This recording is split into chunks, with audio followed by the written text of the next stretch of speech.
Yes, Burkina Faso is currently building a thermal power plant in Ouagadougou. This is at the outskirts of Ouagadougou. Burkina Faso has made a powerful statement to the world, one that goes beyond words and speeches. It has chosen to redefine itself, not through dependence or delay, but through bold, decisive action. On the southeastern edge of Ouagadougou, the capital city, a new chapter is being written in steel and steam, brick and ambition. Rising from the earth is a 150-megawatt thermal power plant, the largest of its kind in the nation's history. This is no small upgrade. It's not a quick patch or a temporary fix to keep the lights on for a few more days. This project is a declaration that says, we will no longer wait for others to power our progress. Burkina Faso is sending a clear message. It will generate its own electricity, fuel its own development, and chart its own course without asking for permission. The announcement came with urgency, but also with a deep sense of pride. Sunable, the national electricity company, stood shoulder to shoulder with government officials to unveil the project. They called it a milestone, a step toward energy sovereignty. And you only need to look at the nation's energy history to understand just how accurate that word is, sovereignty. For years, Burkina Faso's energy story has been one of quiet dependence. It's a landlocked nation, located in the heart of West Africa and surrounded by economies upon which it has relied for something as basic and vital as electricity. Imports from Côte d'Ivoire, Ghana, and others were lifelines, but also liabilities.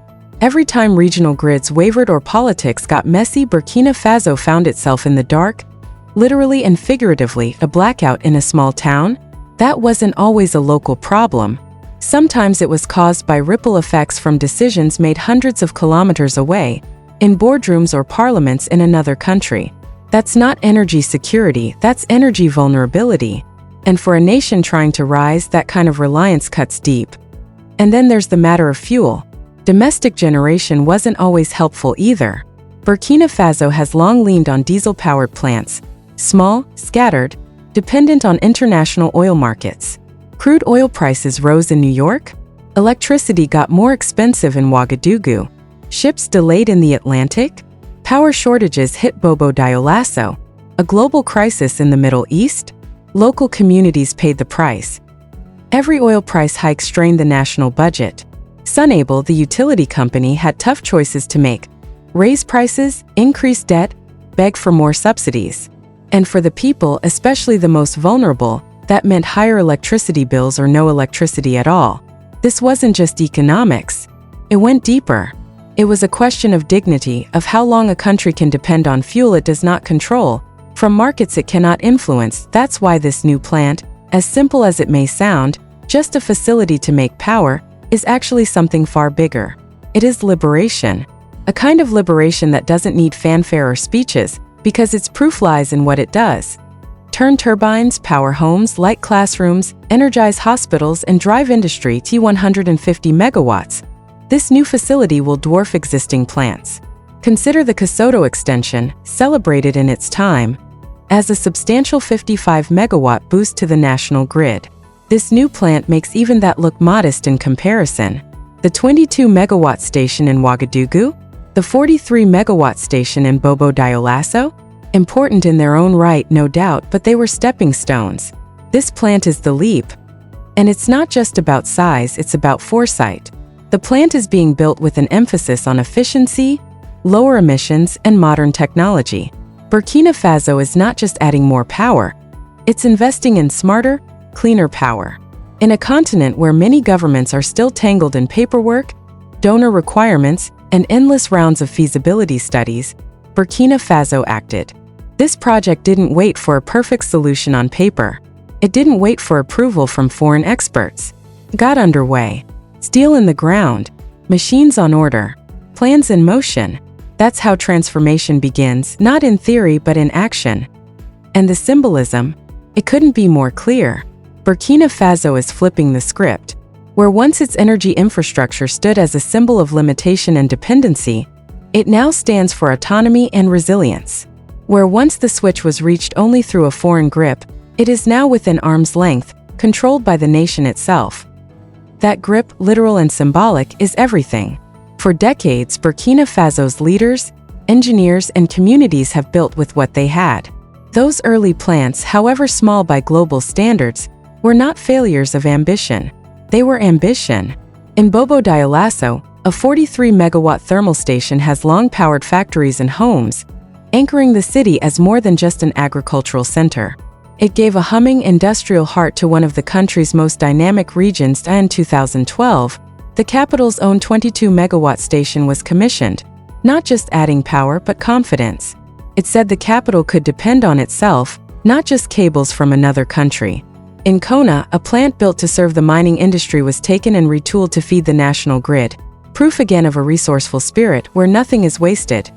And every time a plant was completed, every time diesel rolled in or a turbine spun to life, Burkina Faso took another step forward, not toward luxury but toward necessity, toward control, toward the belief that a brighter future is one generated right at home. The reason the new 150-megawatt plant feels so transformative is because it's built on this foundation. It's not an overnight miracle. It's a culmination of years, decades of persistent effort. It's what happens when hard choices are made with limited means, but unwavering commitment. When a nation accepts its constraints, but refuses to let them define its destiny. Don't mistake this as a narrow energy project.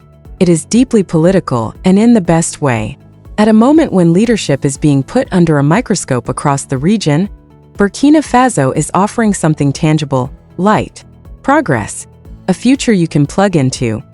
Because energy is about more than kilowatts. It means hospitals that can run 24/7 without fear of blackouts. Schools where students can study into the night. Businesses that can expand, hire, innovate. Internet access that reaches rural villages. Clean water that stays clean through electric purification systems. It all starts and ends with power.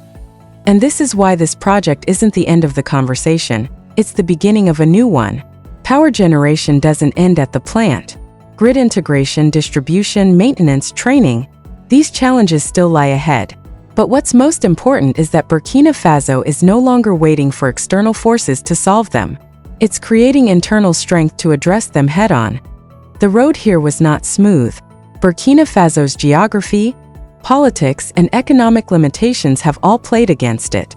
But each barrier became a reason to push harder. The thermal plants built across the country, from Kamsilga to Kasoto to Kona, are reminders that even when the global spotlight wasn't watching, the nation kept building. Burkina Faso's story is ultimately one of resilience, one that transforms every blackout into a reason to innovate, every shortage into an argument for sovereignty. Energy hasn't been a helpless arena. It's been one of the most powerful reflections of the national will. This thermal power plant south of Ouagadougou is not the final answer, but it is a bold, unmistakable shift in direction. It announces to the world, and more importantly to every Burkinabe, that the days of waiting are over. The age of energy independence, powered by vision and commitment, has begun.